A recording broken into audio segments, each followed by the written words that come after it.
Keto cheesecake is what we've got on tap today. This stuff is rich, it's decadent, it's creamy, it's just absolutely delicious. I'm even gonna show you guys how to make a shortbread cookie crust that is totally keto friendly and totally low carb for the keto cheesecake. This thing is just, it's crazy delicious. With that being said, let's jump right into this recipe and make some keto cheesecake.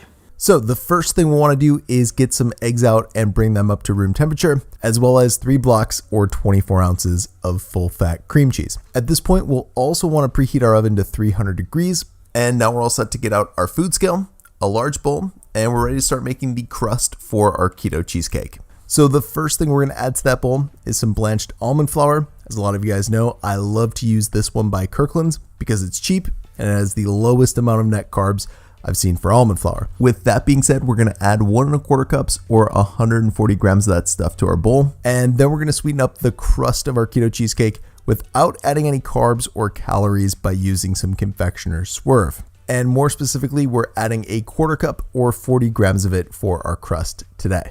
Lastly, we're just going to add a pinch of salt, and then we're going to whisk those ingredients together until they're combined.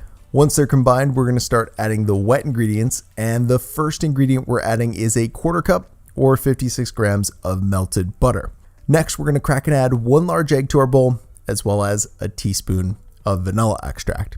So now we're going to use a spatula and mix all those ingredients together until a thick batter forms. Once it does, we're going to set that bowl aside and get out a 9-inch springform pan to not only bake the keto cheesecake crust in, but eventually we're going to bake the entire keto cheesecake inside of it as well. For now though, we're just going to coat that pan with baking spray, add the dough for the crust to it, and evenly spread the dough out in the pan.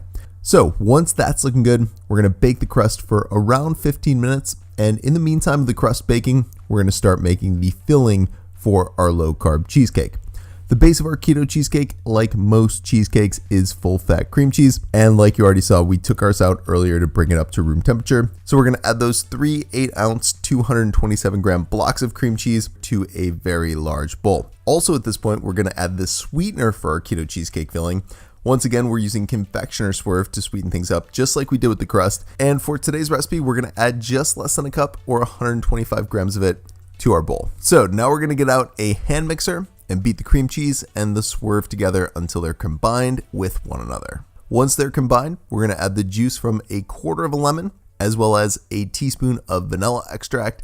And at this point, we're going to start cracking, adding, and mixing 2 large eggs into the keto cheesecake filling as well. So once we've combined those eggs thoroughly into the other ingredients and it's looking smooth and creamy like this, the crust should be done baking in the oven. So we're all set to add the filling of our cheesecake on top of our crust.